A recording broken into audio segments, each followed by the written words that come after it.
Alexa, first plug off. Okay.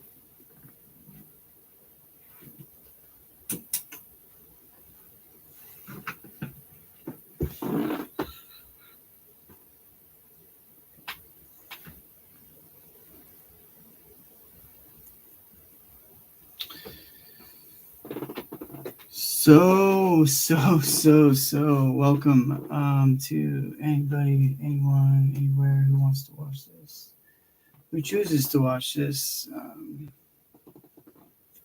See if I can adjust a few things to make it right. Bear with me, this is one of my first ever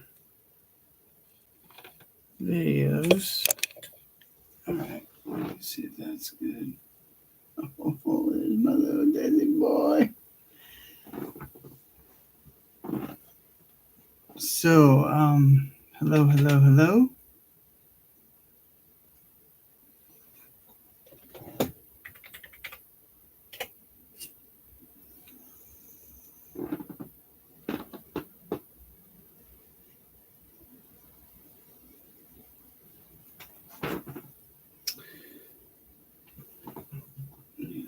Balding head there. So, as I said, this is my first real official live video that I'm just gonna kind of wing things and see where things go. But it's the beginning of hopefully many to come. My name is Kurt. I live in Orlando, Florida, and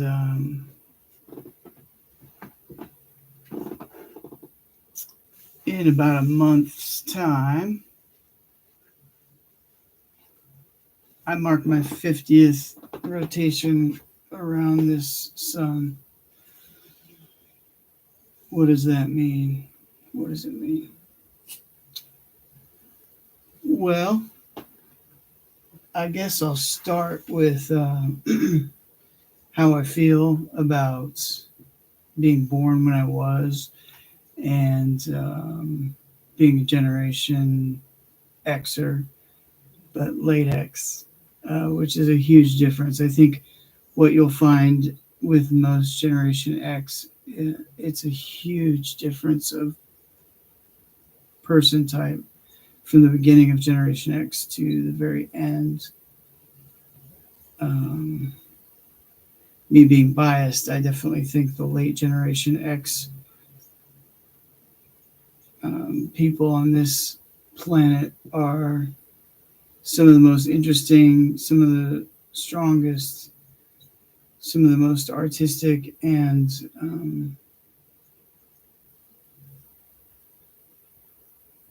we we grew up in a very interesting time because we got to see half of our lives with social media, the internet, and half of our lives without. So half of our memories are on 35 millimeter, written in poetry, um,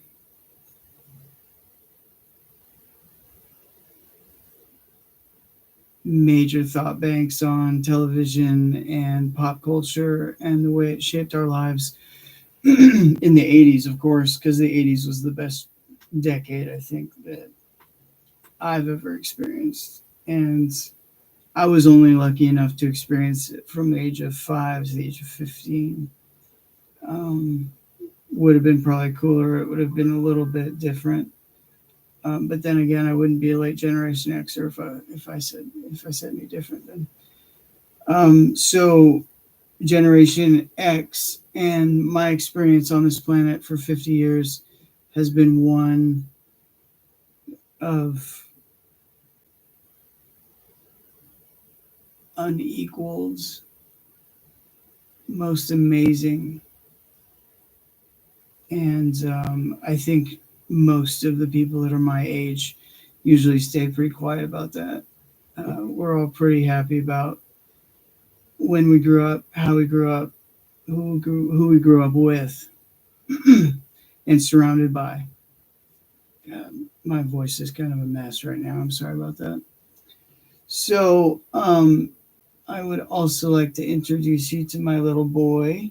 We're down here sleeping away. You might hear him snore. This is Desi.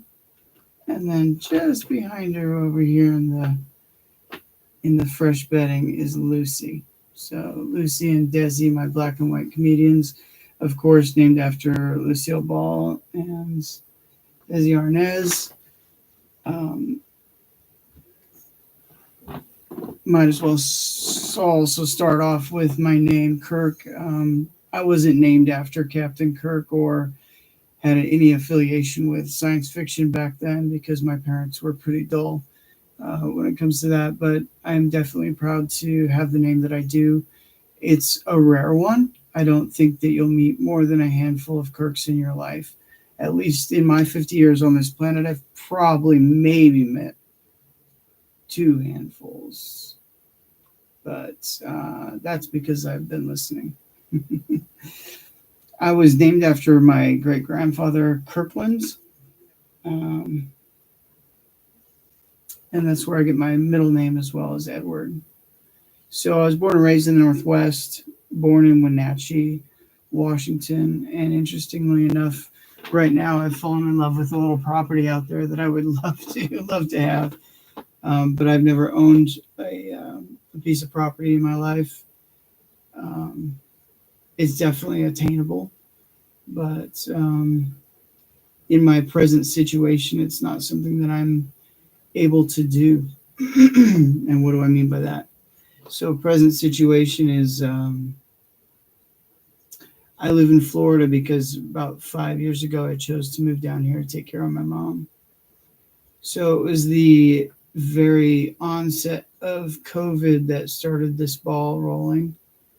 And I was on an airplane by myself flying down here to Florida just after the outbreak was officially started. So end of March 2020. I flew down here fully expecting to shield my mother from this onslaught of a pandemic that we were all just starting to tip our toe into. And I came down and my mom was literally wearing dishwasher gloves and all sorts of mask stuff to go out to the grocery store. So her generation is one that doesn't really shop online and doesn't really know much better than to walk the aisles of a supermarket. And at the time, that's how she was getting her exercise. But my mom was reaching the age where if I didn't make a decision to move down here instead of taking turns in my own life, then it would be risking her way of life as she knew it. Meaning, I came down here to make sure she maintained the way of life that she had, which is a very nice way of life. We live in a gated community, golf course community down here in Florida, in Orlando. And my mother moved down here about 11, 12 years ago now, after my dad's death. She's a wonderful social person and has maintained a lot of social interactions with community here in the club. I, on the other hand, was much more social back in Washington State. And I was also coming off of a very scary and very real experience of being accused of domestic violence, but then also being acquitted and being found to be the victim of domestic violence. And the experience itself shook me so hard that I have a hard time trusting. And that's just trust of anybody, but especially in relationships or to begin another if I were to ever have another relationship, it would definitely take some tiptoeing into. That almost happened here in Orlando a couple years back. I did by chance find somebody that I was fascinated by and had that early stage of butterflies in the stomach and admiration, and ultimately what turned into love. But it was just the wrong time for both of us. I had the wonderful chance of knowing her for the last 8 months of her life, and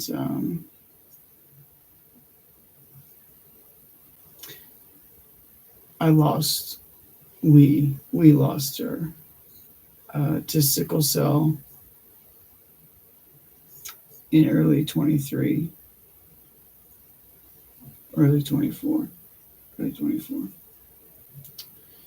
So just one of many amazing people that I've been lucky enough to meet throughout my life. Born and raised in Washington State, but lived in Washington and Oregon in my years of my early years. Once I hit 15 years old, I moved to New Zealand. I was an exchange student, and luckily that was my first experience going overseas and living by myself and being self-sufficient. Ultimately ruining ruining the rest of my high school life because I just was so independent. By the time I reached the United States again, all I wanted to do was be independent, be away from, and without guidance of my parents. So ultimately, one of the greatest experiences of my life. In 1990, I moved to New Zealand and got lucky enough to spend a year and a half or so there in high school. And the last 8 months, or about half of my trip, was spent on maybe 5 or 6 months, was spent on a single-masted concrete-hulled sailboat on the North Island of New Zealand. And the images and the experience of that are far beyond my words or my vocabulary. I did write quite a bit about it, and that will also be coming out in my book that's hopefully going to accompany a lot of these videos. So I was born on Earth Day, April 22nd, 1975.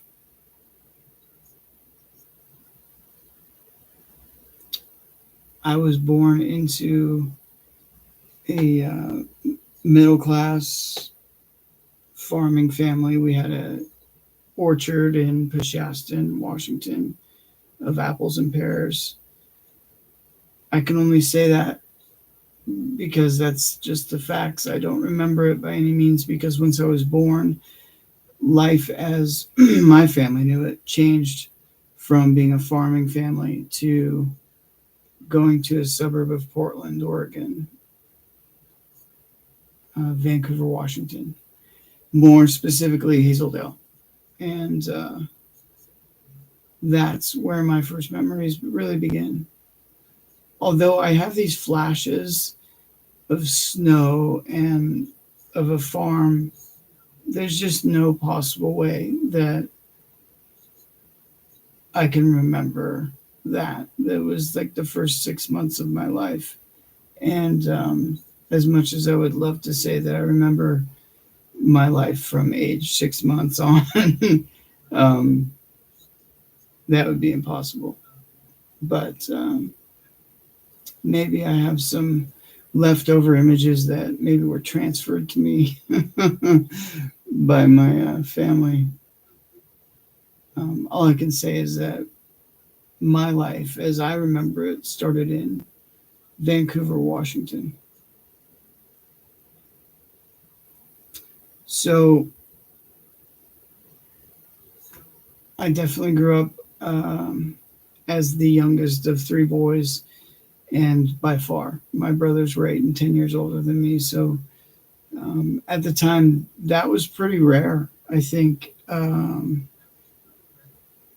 at times in my life, I referred to myself as the whoops child or the oopsie daisy. My mother always wanted a daughter, and I think that's what I was. It was a final attempt at having a baby girl. But it didn't stop her from raising me as a very empathetic and artistic and flamboyant male of the time. I was definitely raised by my mom. My dad raised my brothers.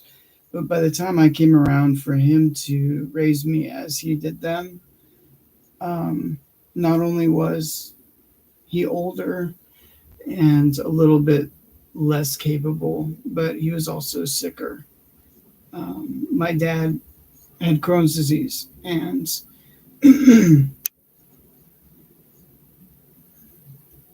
and then my brother was diagnosed with Crohn's in the 80s, late 80s, and then I had the wonderful opportunity of being diagnosed with Crohn's disease in 1999. Very sarcastic in that statement. So, since I don't have any viewers yet, and probably won't, I'm going to grab myself a drink, and hopefully that will help this scratchy voice. So, for the time, bear with me and watch my dog sleep.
So, Orlando, how I love thee. Again, some sarcasm there. I have lived in some really great places and had the opportunity to go many places and experience many things, but Orlando is right up there on my would not choose to live here voluntarily.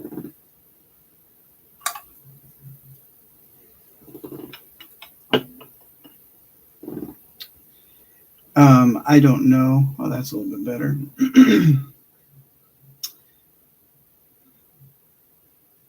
So during the time, I don't know what, other than the obvious, what ended up appealing to my mother about Orlando. But I'm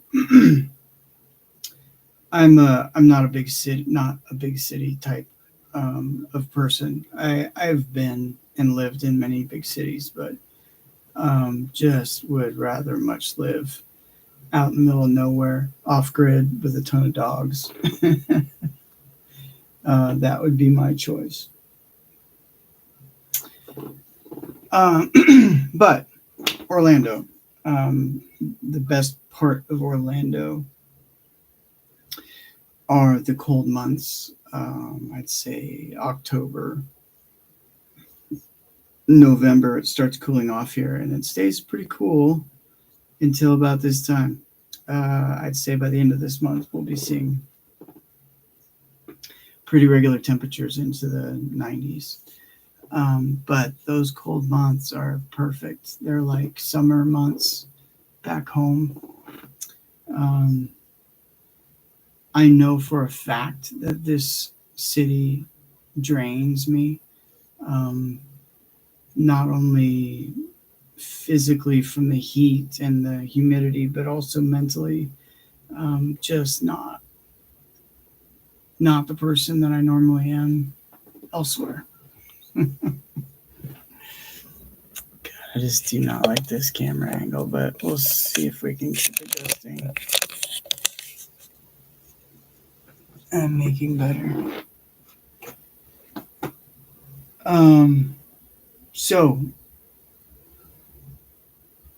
I have one of the best doctors, I think, possible for Crohn's disease. I would say probably nationwide. He's one of the best. And that's not just me saying it. It's also just if you Google or do your research, you'll find Dr. Navanethan. So my disease became most severe 2022.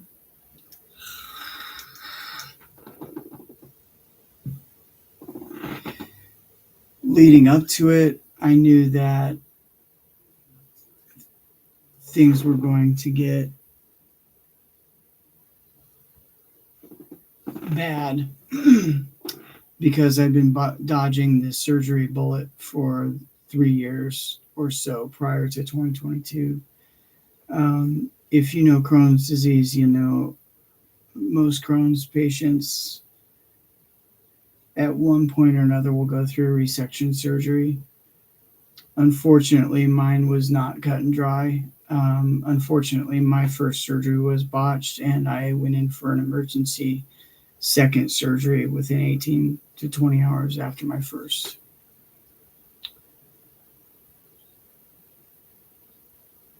By the end of 2022, I'd experienced 5 full surgeries, an ileostomy and reversal.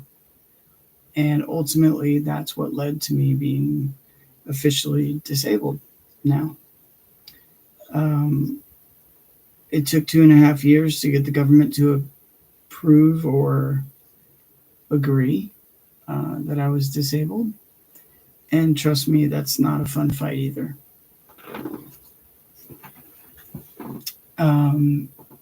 If any of you have gone through that journey, you know exactly what I'm talking about. But if you don't have legal representation while you're going through it, I can only say that you need to get it. Ultimately, to, I wouldn't say guarantee, but to increase your chances of winning your disability case. Just trying to do it yourself is daunting. Even with legal representation, I fought the state of Florida for my Medicaid, which ultimately only came after my Medicare and disability agreement or hearing in July of 2024. And I'm still fighting. I finally received my medical coverage at the beginning of this month. So we're looking at 3 years ultimately after my disabling surgery, which was actually in August. So just shy of 3 years.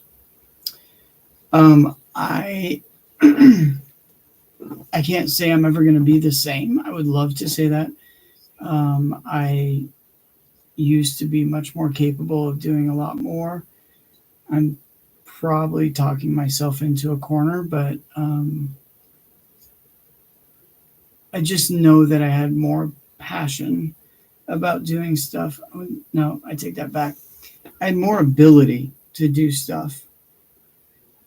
Now, on a daily basis, I wake up wondering if I'll have the ability to do more than just the basics of getting up, getting dressed, bathed, feed myself, etc. My little angels were ultimately what keep me going. And now Lucy's hidden herself behind the painting.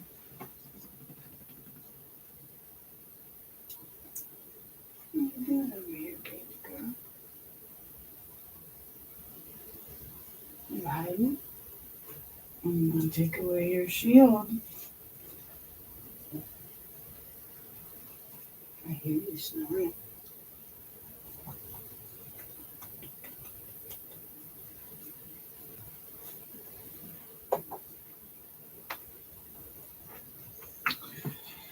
So without that angel, I don't know if I'd be here as of 2018. When I went through my legal nightmare and my accusations of being a bad person by somebody who knew how to manipulate the system and pull the strings of a lot of different situations. Lucy ultimately saved my life. I don't think I can count the amount of times. Lucy's now, she'll be 13 this year. And I've had her since she was, 5 months old. I traded an iPod. I traded an iPod Touch, just like this one, for her. Best trade of my life. I answered an advertisement for an iPod Touch or radar detector, I think was the other thing they were looking for. The Touch couldn't have a camera, which was the same generation as this one, no camera on the back, because the person who was wanting to trade had a husband that worked on a Navy base, and specifically naval submarine, nuclear submarine base, so no cameras. And I had another one of these. So this one I'll never get rid of because it was given to me by my brother, and this is a brother who will come up time and again in these stories, but ultimately we don't have the same relationship as we used to. But this one is actually engraved on the back from him, and that was a service that Apple did when they first released the full screen iPod Touch, which was pretty nifty at its time. And that's, kind of why I still have it. I have an iPhone 4. I think this is what that is. It has a Vans case. Just like my Vans. I love my Vans. I love anything 80s that I grew up with. But, yeah, so this has a camera. This phone belonged to an old girlfriend of mine, and I use it specifically for car audio. Now I just plug it in, and it's where I keep my songs. And same thing with that iPod Touch and this old iPod. I've got a number of them sitting around. But so I grew up in Vancouver, Washington. And my years of growing up were very interesting. Very interesting. Um, as I said before, at the age of 5, I was lucky enough to start my journey into the 1980s.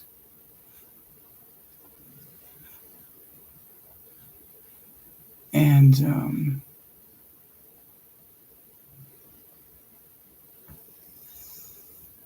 hmm,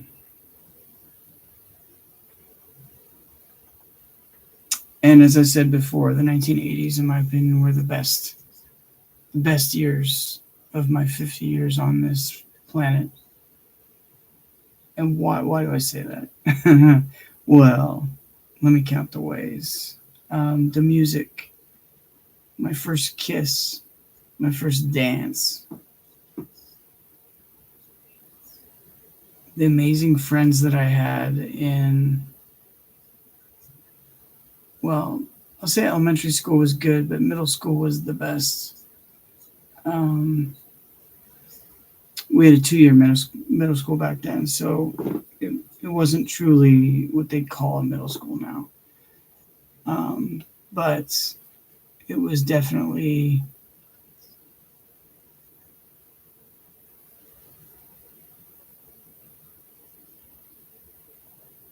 it was definitely a decade that shaped who I am and who I would become as a person in life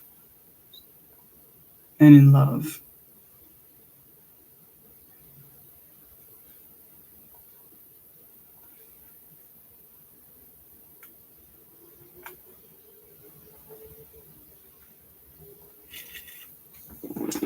Um, so these videos that I'm making are going to ultimately be followed up with hopefully a book, hopefully a series. Um, I've experienced so many very interesting and unbelievable yet believable factual stories and experiences that I just can't live with myself if I don't try to share them in the best way possible with the world.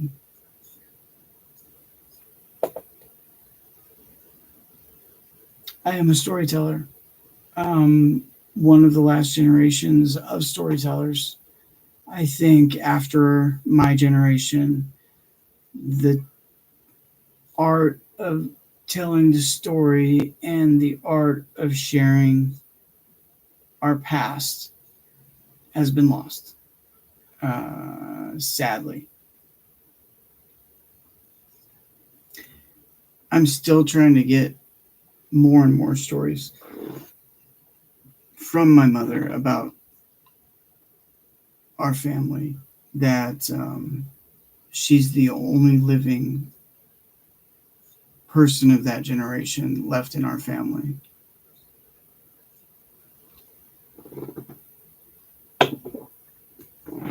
And ultimately, I'm trying my hardest to get as many of those stories as I can before we lose her memory and before we lose her. My dad passed away in my arms, and with it, I lost my family. He was the person who brought us together, who kept us together,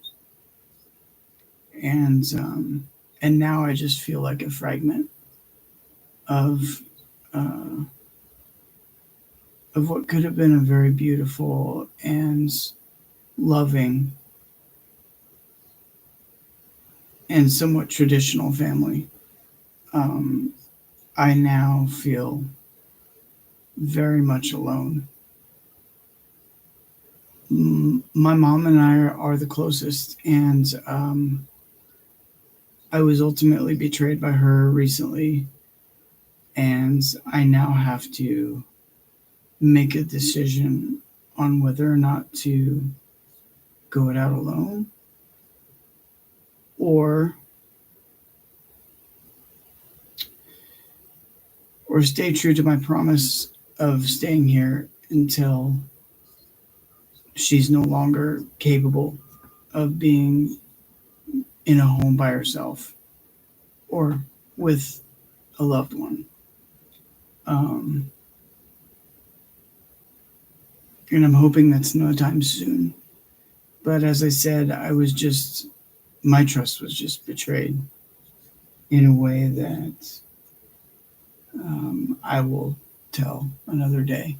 But for the time being, I'm doing my best at compartmentalizing my belongings, my material goods, which isn't much.